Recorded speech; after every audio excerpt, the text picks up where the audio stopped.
Welcome back to the Southern Scene. It's time now for the legal scene, and today we're focusing on the banking industry. You know, when it comes to banks, we love them, sometimes we hate them, we really need them, and we also bailed out the big ones. But can a bank harm you financially, and what can you do if that happens? Well, we decided to take that question to our legal expert, Mark Tate. So Mark Tate joins us now from Tate Law Group. So Hello. Mark, let's talk about the banking industry. I mean, what's the deal? I try to stay away from banks as much as possible unless I'm making a deposit, but can they harm you financially? You know, it's really interesting. You know, we love banks, right? Because they are like the front door that we need to get through to borrow money to buy the things we want. And we want things, right? We want houses, we want cars, we want to be able to buy things, and banks have the financing for us. But you know what? We had a really serious thing that happened to us about 5 years ago. And what we don't understand is that the banking industry that we see, that people who take our deposits and cash our checks and make it so we can get our paychecks on time, that's just the front door. But there's a whole nother world called investment banking. And that's the part that we don't get to see. But it helps us. It helps us. It makes it so we can buy mortgages, so we can buy houses. And so this banking industry actually controls what happens to us in ways that we don't really understand.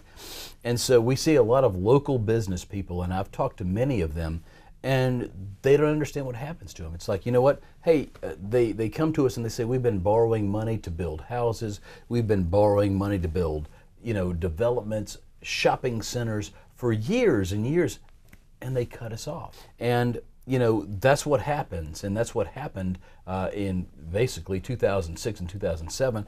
We lost this huge creditability, and so yes, banks can have liability, and we've seen something that happened recently when this all kind of started to happen.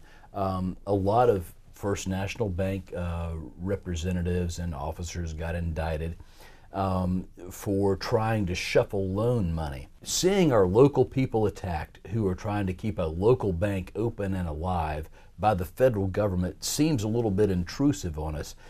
And you got to agree with that. And they got to try this case down here in the Southern District of Georgia. But I mean, are you saying that could it be kind of like a scapegoat situation, or? Well, I think we're looking for that. Georgia's number 2 or 3, I think now, in these states for bank failures. And, when the FDIC steps in, federal regulators want to know what happened. And so when we want to know what happened, and we start looking at bank officers who are trying to make non-performing loans perform, it's easy to blame them. And before the entire city of Savannah, Chatham County jumps on these men who have spent, frankly, their lives building a beautiful Savannah for us, I think we need to keep in mind, maybe there's another side to this story, and an indictment is just the first step. It's one side of the story, and there's a whole nother side of this story. And, before we go throwing people under the wheels of the bus, perhaps we should take a moment and say, you know what? Maybe these people actually, who are accused, were trying to keep a bank alive, trying to keep an industry alive, trying to do things that were well within the bounds of the law to keep everything financially afloat. And frankly, I would love to have the defense of those cases for those men who've been indicted, because I don't think they've done anything wrong, and I don't think a jury would ever convict them. Okay, but Mark, let's really look at this, and I'm not talking about the local case that's going on here, but I mean, you have to admit there is a lot of potential criminal activity in big business. People get away with it all the time, and I don't even know how that happens. How does it happen?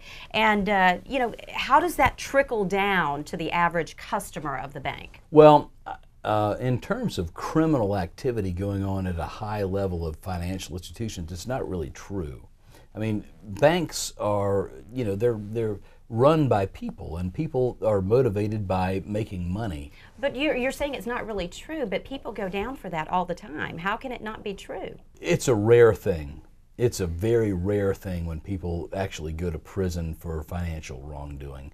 The biggest example has been Bernie Madoff, and he went to prison for life. Financial wrongdoing in the financial world is really it's a rare thing. Little transgressions once in a while happen, but the kind of things that you're talking about don't happen. That's the stuff of movies. You know, and what I'm hearing from you is that it seems like you're always going to come out on the side of those people who you feel are being taken advantage of. Well, I mean, Why is that so important to you? I mean, Tate Law Group is about this. Tate Law Group is about taking the underdog, and we always do. And whether it's local politicians who gets, tricked out of being able to run, or other issues, we like to represent people who may not have a legitimate chance. And so, when we talk about, banks doing wrong, they do wrong. They do. They can make mistakes and they can screw over local business people, and they have. So who should be held accountable if there are problems with the bank? Well, when a bank extends credit to somebody and says, we're going to make it so you can finance an entire development, and the developer gets halfway through the development and the bank shuts it off, that bank is responsible, and they should pay that man for his losses. But can you actually go up against a bank and win a case? Well, obviously Bank of America has the left and right ear of the United States government, and so does Citibank, and so do others. However, yes, many normal people who get foreclosed on, many normal people who lose their houses can go up against big banks and win. And we think they should, and we want them to call us because we can help them do it. So Mark, for our viewers at home, what's the most important issue? I mean, what kind of advice would you give those viewers at home where this issue is concerned?